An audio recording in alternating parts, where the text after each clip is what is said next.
तो अच्छा फील हो रहा है। सबका योगदान होता है सब। अगर जैसे मेरे पिताजी अगर वो ना चाहते कि मैं पढूं तो मैं नहीं पढ़ता। लैपटॉप तो मैंने पहले से ऑलरेडी ले रखा है, कुछ पैसे देने हैं तो आज ही वो पैसे चलो अच्छी बात है। भविष्य में एक नागरिक बनना। प्रैक्टिस से सारे सब्जेक्ट इजी हैं, बस प्रैक्टिस मांगते हैं हर सब्जेक्ट। अपने आप को मतलब आपके सामने रिप्रेजेंट करना है कि मैं ऐसा कर सकता हूँ या कर सकती हूँ। जितना जोर है वो लगा देना है। लेनी अच्छे माइंड फ्री रख के बढ़िए पढ़ाई करो, होती है। हमने जब भी पढ़ा तो रटा नहीं किसी चीज़ को कि धीरे धीरे रे मना धीरे सब कुछ होए, माली सींचे 100 घड़ा ऋतु आए फल होए। हमें पहले से ही सोचना चाहिए कि कल की बात क्या करना है। साथ में इतने दोस्त हैं वो कर सकते हैं तो अपन क्यों नहीं कर सकते हैं। ऐसे ही फिर मैंने एक गोल बनाया, जो छुट्टी देती है ना अभी, इन मैंने गोल बनाया कि मुझे PSC करना है। 12th में तो हमें वैसे ऑफलाइन ही करना चाहिए। पढ़ाई में ऑनलाइन दोनों की अपनी अपनी महत्ता है। हाँ। ऑनलाइन में कुछ चीज़ मिलेंगी, लेकिन ऑफलाइन में जो एक टीचर सामने रहकर पढ़ाता है वो अलग ही चीज़ है। हाँ। उसकी महत्ता कभी खत्म नहीं होगी। रिवीजन नहीं करते। कुछ अच्छी चीज़ें देखें तो सोशल मीडिया ही बहुत अच्छी चीज़ है। आप सर के चैनल को जरूर ज्वाइन कीजिए। श्री राम, आप देख रहे हैं श्रवण की आवाज़, और आज हमारे साथ हैं कुछ खास छात्र जो कि सांदीपनी हायर सेकेंडरी स्कूल के छात्र हैं, जिसको हाई स्कूल के नाम से भी जाना जाता है। आज आदरणीय मुख्यमंत्री मोहन यादव जी का एक खास कार्यक्रम था। इसमें उन्होंने सभी 75% से ऊपर वाले छात्रों को लैपटॉप वितरित किए, जिनमें से कुछ छात्र हमारे साथ हैं। हमारी शाला में आदरणीय उमाकांत शर्मा जी विधायक भी पधारे हुए थे। उन्होंने खास तौर से इन बच्चों का स्वागत किया जो अच्छे परसेंट वाले थे। बाकी सभी का बहुत अच्छे से स्वागत किया गया और लैपटॉप की राशि एक क्लिक के माध्यम से सीधी 25,000 रुपये सभी छात्रों के खाते में आई। हर स्कूल से 2 बच्चों को स्कूटी प्रदान की जाती है। वो बच्चे तो हमारे साथ अभी नहीं है, लेकिन हमारे साथ 3 छात्र हैं जिससे हम कुछ सवालात करेंगे, किस तरह से उन्होंने पढ़ाई की, किस तरह से ये सफलता हासिल की और आगे वो अपने जीवन में क्या करना चाहती हैं। तो बिल्कुल पूरा पॉडकास्ट जरूर सुनिए और इसको शेयर भी कीजिएगा। तो सबसे पहले मैं जानना चाहूँगा, आज जो आपको लैपटॉप की राशि प्राप्त हुई है वो प्राप्त करके कैसा लग रहा है, कैसा महसूस हो रहा है? 25,000 सीधा खाते में आएंगे आपके। मुझे बहुत अच्छा फील हो रहा है। मेरे पापा जी ने बोला था अच्छे से पढ़ाई करो, आपका भविष्य सुधरेगा। मैंने उसी पर फोकस किया और मैंने बहुत सारी मेहनत की और लगातार प्रैक्टिस करता रहा। और ऐसे ही पापा बोलते रहे पढ़ लिख कर आगे जाके कुछ बन जाएगा तो हमारा जीवन सफल हो जाएगा। तेरी मेहनत ही हमारा सब कुछ है। बहुत बढ़िया। इस योजना के बारे में आपको पहले से मालूम था कि 25,000 मिलेंगी, 75,000? हाँ, पहले से मालूम था। और फिर भी कंपटीशन जरूरी है। एक कॉम्पिटिटर होता है तो अपन को लगता है कि भाई अपन को इससे ज़्यादा लाना है, तो पढ़ाई और मन लगता है। हम भी उस टाइम पे करते थे। हाँ, कंपटीशन बहुत अच्छा होता है पढ़ाई के लिए। इससे एक वो मोटिवेशन आता है पढ़ने के लिए। और थोड़ा बहुत घर वालों की तरफ से भी ऐसा ही था। मेरा नाम सत्यम अग्रवाल है और मेरी 12th में मैथ सब्जेक्ट से 89.4% है। बढ़िया, बहुत बहुत बधाई। मेरा नाम नितिन यादव है। मैंने गणित प्लस बायो से 88.6% हासिल किए, अचीव किए। आपकी सफलता के पीछे सबसे बड़ा योगदान किसका मानते हैं आप? माता पिता, शिक्षक या खुद की मेहनत? इस सबका योगदान होता है सब। अगर जैसे मेरे पिताजी अगर वो ना चाहते कि मैं पढूं तो मैं नहीं पढ़ता। इस प्रकार से प्रतिशत कह सकते हैं कि किसका कितने प्रतिशत योगदान रहा। जैसे पिताजी रहे तो उनका पिताजी माताजी इनका 50% लेके चल सकते हैं। गुरुओं का 20 से 25% ले सकते। और बाकी अपनी जो मेहनत की उसका सबसे ज़्यादा रोल लेता है। उसे परसेंटेज में व्यक्त करना आसान नहीं है। बिल्कुल सही है। सबकी मेहनत बराबर होती है। माता पिता, शिक्षक और खुद की मेहनत, सबके बल पे ही हम आगे बढ़ पाते हैं। बहुत बढ़िया।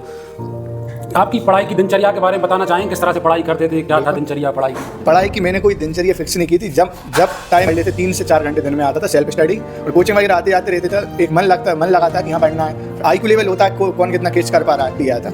लैपटॉप की जो राशि प्राप्त हुई है उसका लैपटॉप भी खरीदोगे, क्या करोगे? नहीं, लैपटॉप तो मैंने पहले से ऑलरेडी ले रखा है, कुछ पैसे देने हैं तो आज ही वो पैसे। चलो अच्छी बात है। उसका पढ़ाई में उपयोग करोगे? कुछ नहीं, अभी पढ़ाई में उपयोग कर रहा हूँ। सोशल मीडिया वगैरह तो नहीं चला? अभी नहीं। और मैंने बहुत बढ़िया। आपकी आगे क्या स्ट्रेटेजी है, क्या करना चाहोगे और भविष्य में क्या प्लान है? भविष्य में एक नागरिक बनना।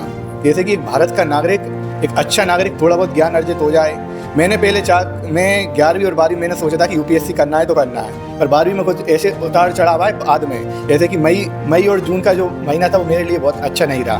मैंने उस टाइम पे अन्य लोगों की बातें सुनकर मैं JEE की प्रिपरेशन करेंगे, वो करेंगे, NIT IIT इसमें जाएंगे, मैंने बहुत सोचा, कोशिश भी की। मैं इंदौर गया, फिर कोटा चला गया, फिर लौट के इंदौर में आकाश ज्वाइन करी। 2 महीने ऐसा घूमता रहा पर मेरा मन नहीं लग पाया। जैसे आकाश जो इंस्टीट्यूट है उसमें 6 से 7 घंटे की क्लास लेती थी। मैं 1% मेरा क्लास में मन नहीं लगता था कि मुझे करना ही नहीं है। तुरंत छोड़ के मैं आ गया और मैं अपने UPSC के लिए तैयारी कर रहा हूँ। तो आप क्या गांव से हो कि श्रवण से हो? श्रवण से भी, गांव से बिलोंग करता हूँ। तो गांव के बच्चे भी आगे निकल के आ रहे हैं और लैपटॉप प्राप्त कर रहे हैं, पढ़ाई में आगे बढ़ रहे हैं, नौकरियों में आगे आ रहे हैं। तो ये हमारे श्रवण के लिए भी और हमारे देश के लिए बहुत अच्छी बात है। पढ़ाई के दौरान कोई कठिनाई का महसूस किया आपने? कौन सा विषय कठिन लगता था, कौन सा सरल लगता था? इसके बारे में थोड़ा। कठिन मुझे फिजिक्स लगती थी ज़्यादा, मगर उसमें प्रैक्टिस कर लो तो वो भी बहुत आसान है। प्रैक्टिस से सारे सब्जेक्ट ईजी हैं, बस प्रैक्टिस मांगते हैं हर सब्जेक्ट। फिजिक्स में कितने नंबर आया? फिजिक्स में मेरे 75 हैं। वैसे परसेंट और नाम क्या है? परसेंट मेरी 76% है। मेरा नाम पीयूष साहू है। पढ़ाई के दौरान कोई ऐसी कंडीशन नहीं बनी कि बहुत कभी दिक्कत आ जाती है, भाई स्कूल भी नहीं आ पा रहे हैं या कोई समस्या आई हो, ऐसी कंडीशन कोई? हाँ सर, वो घर के काम में भी मैंने काम किया है। मैं परफॉर्मेंस अच्छा था, लेकिन आगे जाके बिगड़ गया था। कुछ पर्सनल रीज़न थे जिनकी वजह से मैं ज़्यादा नहीं पढ़ पाया। जैसे जो बच्चे अब आगे आ रहे हैं पढ़ने के लिए, अच्छी बात है, जो भी आपको अच्छा लगे उससे आप पढ़ाई करें और क्षेत्र में आगे बढ़े, ऐसी कामना करते हैं। और कुछ अपने विचार आप रखना चाहें हमारे श्रवण के मंच के माध्यम से तो बिल्कुल। जितने भी बच्चे अब तैयारी कर रहे हैं, 11वीं हो, 12वीं हो, 10वीं हो, या फिर कोई भी एकेडमिक कोई भी तैयारी कर रहा हो, तो उसके लिए पहले ये होना चाहिए कि मतलब कि क्यों करना है, कैसे करना है और कब करना है। पहले क्यों का जवाब निकालेंगे, फिर कब का निकालेंगे, फिर कैसे का निकालेंगे। क्यों करना है, अपने लिए करना है या किसी और के लिए करना है, अपने आप को मतलब आपके सामने रिप्रेजेंट करना है कि मैं ऐसा कर सकता हूँ या कर सकती हूँ। इसके अलावा क्यों और कब। एक समय आता है कि अभी आप जैसे दिन में 2-4 घंटे ख़राब हो रहे होंगे, तो होते हैं, सबके होते हैं, साल भी ख़राब हो जाती है। पर एक समय आता है कि तब आपका खुद दिल कहता है कि अब नहीं, अब बहुत हुआ, अब करना है, अब जितना जोर है वो लगा देना है। और जो लगाने के लिए आपको एक मतलब पीछे से एक मोटिवेशनल होता है, एक प्रेरणा जरूरी है कि क्यों करना है। तो जब जब आपको लगे तो आपके माता पिता का चेहरा आप याद कर लीजिए, तो खुद ही आपके अंदर से एक एनर्जी आएगी और आप उस कार्य में कार्यरत हो जाएंगे। इसके अलावा कब कैसे सब अपने अपने हिसाब से कर लेते हैं। कोई फालतू काम जैसे ज़रूरी है, घूमना फिरना भी ज़रूरी है, आना जाना, फ़ोन भी जरूरी है। निश्चित सीमा होनी चाहिए कि कब और कितना करना है। जैसे अगर घूमना भी है तो 1 से 2 घंटे घूम लिया। जैसे 24 घंटे होते तो 8 के पार्ट में आप डिवाइड कर लीजिए और अच्छी तरह से काम करिए। और सबसे बड़ी बात क्या, टेंशन मत लिया करो। टेंशन नहीं लेनी, अच्छे माइंड फ्री रख के बढ़िए पढ़ाई करो, होती है। अगर आप जैसे टेंशन में 8 या फिर 10 घंटे भी पढ़ रहे हैं, तो अगर आपका माइंड फ्री है, आपसे रिलैक्स है, तो 4 घंटे में पूरा कवर हो जाता है। मैंने ऐसा ही कहा, मैं टेंशन ले भी लेता था, थोड़ी देर बाद उसे छोड़कर अगर आज नहीं पढ़ना है तो कल ऐसे पढ़ेंगे किसी को मतलब नज़र भी ना आए उसमें, पूरे मतलब खो जाओ। अगर किसी भी चीज़ को पढ़ रहे हो ना, तो उसमें इतनी तरह खो जाओ और रटन विद्या मत लगाओ। हर कॉन्सेप्ट को पढ़ो, सीखो। जैसे कि अभी इसने कहा फिजिक्स में कठिनाई आई। फिजिक्स का जो पेपर था उसके एक दिन पहले रात में हमारे जो आकाश सर है, मैं उनके पास गया। मैंने कहा मुझे अवतल दर्पण उत्तल दर्पण बना नहीं आ रहा, मेरा फिजिक्स में क्या होगा। रात में मैंने बना कर देखी, कुछ समझ में नहीं आ रहा। अलग सी टेंशन। हम साथ में आकाश सर के पास बैठे रहे, लगा कि अब नहीं होगा, अब तो मतलब उतने ही थोड़े बहुत नंबर आएंगे। फिर भी जैसे तैसे बढ़ गया। रात में अच्छी नींद लेकर सुबह पेपर देने गए तो फिजिक्स में 98 नंबर आ गए थे। अब पता नहीं कैसे आ गए थे, हो सकता है माइंड फ्री था। और क्या है, हमने जब भी पढ़ा तो रटा नहीं किसी चीज़ को, एक अच्छी तरह से कंसेप्ट डायग्राम बना के एक्सप्लेन किया।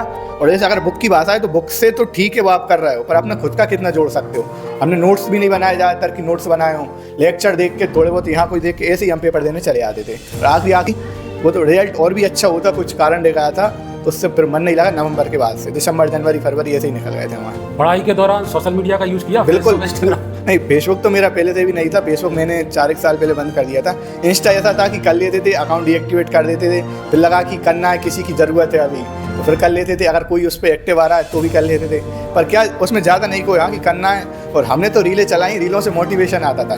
तो सबसे बेकार चीज़ है मोटिवेशन। क्या है, डिसिप्लिन बनाओ आपको, कितना पढ़ना है, कब कैसे पढ़ना है, थोड़ा डिसिप्लिन से चलिए आप। और 8-10 दिन करके देख लीजिए पढ़ाई 8-10 घंटे की, तो 11वें-12वें दिन आपको खुद मन लगेगा कि करना है। अरे यार आज 2 घंटे खराब हो गए, कल 3 घंटे खराब हो गए। जैसे जैसे जो फालतू समय कम होता जाए, तब समझ लेना कि आप एक अच्छा काम कर रहे हो, आप में क्या ग्रोथ हो रही है, आप ग्रोथ कर रहे हो।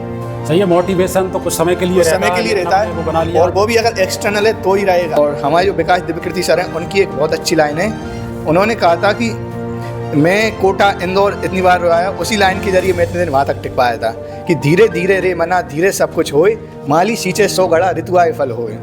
मैंने खुद को समझाया कि आज से ही मैं NIT या IIT या फिर कुछ नहीं कर पाऊँगा, समय लगेगा। तो उसमें मैंने सोचा कि हे मेरे मन, अभी क्या है कि जैसे माली है, वो भी जब 100 घड़े सींचता है और एक निर्धारित समय आता है, तब ऋतु आएगी, तब जाके फल प्राप्त होगा। मैं इसकी आशा ना करूं कि मैं 8 दिन 10 दिन या साल 2 साल पढ़ के ऐसा नहीं हुआ तो छोड़ देंगे। धीरे धीरे करो, पर रोज करो। एक मतलब एक डिसिप्लिन होना चाहिए लाइफ में कि हाँ कि करना है, क्यों करना है। आज हमारे आदरणीय उमाकांत शर्मा जी विधायक जी ने आपका स्वागत किया, कैसा लगा? एक विधायक खुद आया आपके लिए, और प्राउड फील होता है। और ये तो ठीक है, मैंने प्राउड फील किया। जैसे अगर ये वीडियो बनी, आज AI का ज़माना है, ये वीडियो मेरे पिताजी तक पहुँचेगी, माताजी के तक पहुँचेगी, रिश्तेदारों के तक पहुँचेगी, तो उन्हें ज़्यादा, मुझसे ज़्यादा उन्हें अर्थ हुआ कि आज हमारा बच्चा विधायक मतलब सामने से खुद माइक पकड़ कर उनसे कह रहा है कि आप बोलिए, मैं माइक पकड़ता हूँ। ये एक बहुत बड़ी उपलब्धि रहती है। और इसमें कोई 11वीं 12वीं कोई ज़्यादा समय नहीं लगता, थोड़ा थोड़ा करने से हो जाता है। 12वीं तक तो एक ठीक है, आगे आपको और समझना है, क्योंकि 12वीं तक तो अपन फिर भी मैनर्स में रहते हैं। कि कॉलेज लाइफ आपको और अच्छे से मेंटेन करना पड़ेगी। कॉलेज लाइफ ऐसी होती है, या तो आप बिगड़ जाते हो कॉलेज लाइफ ऐसी होती है, या तो बच्चा बिगड़ जाता है या उसने लाइन सही पकड़ ली तो वो सक्सेस हो जाता है, चाहे वो तैयारी करे या कुछ करे, तो वहाँ आपको और अब संभल के चलना है 12th के बाद। 11th जो है हमें पहले से ही सोचना चाहिए कि 12th के बाद क्या करना है। ऐसे ही थोड़े रिजल्ट आता है, उसके बाद थोड़ा डिप्रेशन आता है, चले जाते हैं क्या करना है क्या नहीं करना है। इसलिए पहले से ही अपन एक गोल बनाना चाहिए, जिससे अपन उसके बारे में जाने क्या है कैसे। मैंने अभी एडमिशन भी नहीं कराया मैंने, इसी के चक्कर में क्या करना है क्या नहीं मैंने पहले से नहीं सोचा था। नितिन सर जी से मुझे बहुत मोटिवेशन मिलता है। यूपीएससी कर रहा है वो अपन, तो मैं भी पीएससी की तैयारी कर रहा हूँ, पीएससी। हाँ, उसी के लिए मैंने सोचा जब अपने मतलब साथ में इतने दोस्त हैं वो कर सकते हैं तो अपन क्यों नहीं कर सकते ऐसे ही। फिर मैंने एक गोल बनाया, जो छुट्टी थी ना अभी, मैंने एक गोल बनाया कि मुझे पीएससी करना है। तो इसलिए मैंने अभी भोपाल में 5 जून कल जाऊँगा एडमिशन कराने। तो तैयारी में हमें सबसे ज़्यादा तो वैसे 11th-12th में तो हमें वैसे ऑफलाइन ही करना चाहिए। ऑफलाइन में जो मतलब टीचर हमको समझाते रहते हैं, मोटिवेशन मिलता रहता है, इसमें थोड़ा मन लगता है, मन बहक जाते हैं तो सर समझाते हैं अच्छे से, अब हम उनसे बात कर लेते हैं तो और मन हल्का हो जाता है। हाँ, तो ऑफलाइन पढ़ाई में ऑनलाइन दोनों की अपनी अपनी महत्ता है। हाँ। ऑनलाइन में कुछ चीज़ मिलेगी, लेकिन ऑफलाइन में जो एक टीचर सामने रहकर पढ़ाता है वो अलग ही चीज़ है। हाँ। उसकी महत्ता कभी खत्म नहीं होगी। बाकी अपनी ऑनलाइन भी ठीक है, जिसको जिस तरह की अपनी पढ़ाई करना हो उसका अपना रास्ता चुन सकता है। वैसे पढ़ाई में एक महत्व टाइम टेबल का भी है। जैसे हमें टाइम टेबल से पढ़ेंगे तो थोड़ा अच्छा बढ़िया रहेगा टाइम टेबल। और सबसे बड़ा रीज़न है कि पढ़ने के बाद लोग रिवीजन नहीं करते। रिवीजन करना बहुत मतलब कि रिवीजन तो करते ही रहना चाहिए। लगभग एक हफ्ता में आपने जो भी पढ़ा है उसका 1-2 दिन रिवीजन कर लो, तभी हमारे माइंड में सेट हो पाते हैं, थोड़े भूल भी जाते हैं। इसलिए आप लोगों ने हमारे चैनल के बारे में सुन रखा है, कुछ जानते हैं? हाँ, तो बिल्कुल लोगों से एक आग्रह कर दीजिए कि भाई सर का चैनल जरूर फॉलो करें, क्योंकि हम ऐसे ही पॉडकास्ट लेके आते हैं, अच्छे वीडियोस लेके आते हैं, ताकि लोग आप जैसे लोगों के बारे में जान सकें और प्रेरित हों। यही हमारा उद्देश्य है। तो एक अगर आप अपील कर दोगे अपने दोस्तों से तो बिल्कुल अच्छा रहेगा। आज के समय में हर व्यक्ति सोशल मीडिया से मतलब इनकनेक्टेड जुड़ा हुआ है। अब जुड़ा हुआ है तो वो क्या देखता है, कहीं फालतू वीडियो मतलब जो देखी नहीं चाहिए, अपने उपयोगी नहीं है वो चीज़ें ना देखकर कुछ अच्छी चीज़ें देखे तो सोशल मीडिया ही बहुत अच्छी चीज़ है। मैंने देखा, मैंने ऐसे पेज फॉलो करके रखे थे जिनसे कुछ सीखने को मिले, कुछ अच्छा मिले, कुछ अच्छी लाइन, जैसे हर कुछ नहीं ऊट पटांग। अगर आप जैसे इस क्षेत्र से निवासी हैं, इस आसपास के क्षेत्र में आपको क्षेत्र की जानकारी की खबर चाहिए, क्या हो रहा है सिरोही में क्या हो रहा है, तो आप सर के चैनल को जरूर ज्वाइन कीजिए। एक कुछ नया सीखने को मिलेगा, नई प्रेरणा निकलेगी आपके अंदर से।